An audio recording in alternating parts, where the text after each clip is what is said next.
A friend of mine requested that I watch this film, so here's my review of it. Waiting is one of those coming-of-age movies that looks at a bunch of 20-somethings that are stuck between high school, college, and working a job in the service sector.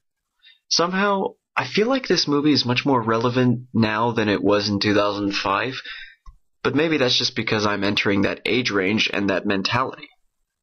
Basically, we follow the staff working at a restaurant over the course of one day. Dean is the 22-year-old waiter who feels like he's missing out on big opportunities while his former classmates from high school are graduating college. His friend, Monty, appears to be a very cool and confident character, but is actually hiding a bunch of insecurities. Of course, next to most of the other characters, he comes off as pretty confident and slick. The rest of the staff is dealing with issues that some would say demand therapy, or else are dealing with the kind of restaurant customers that have just risen from hell. The cast is filled with such names as Anna Faris, Louis Gussman, Justin Long, Ryan Reynolds, and even Dane Cook.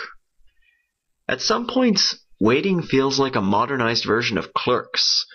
It's also worth noting that as well as having the position that Randall had in Clerks, Ryan Reynolds' character actually seems to be channeling Jason Lee throughout the film.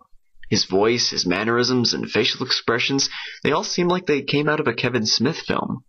They even quote a famous Clerks line as an homage.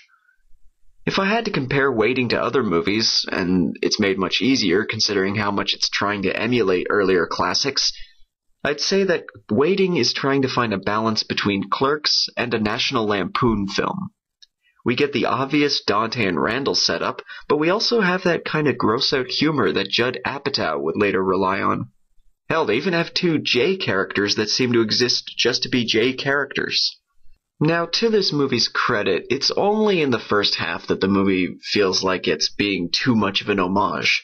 The second half allows for it to become more of its own movie, and we watch as the characters go through the evening rush and undergo whatever the plot gives them. Aside from a few gross-out jokes, and a few of the restaurant situations that I thought were really clever, there's nothing that unique about Waiting, at least if you've seen the movies it's inspired from. But that definitely doesn't mean Waiting is bad. When it comes to delivering quirky characters, comedic justice, and genital humor, the cast and crew of this movie do their job well. While I would still recommend Clerks or Animal House over this one as far superior films, I certainly wouldn't dismiss this movie. It knows what its audience wants, it reflects on a specific scenario that most movies don't even glance at seriously, and it delivers every time.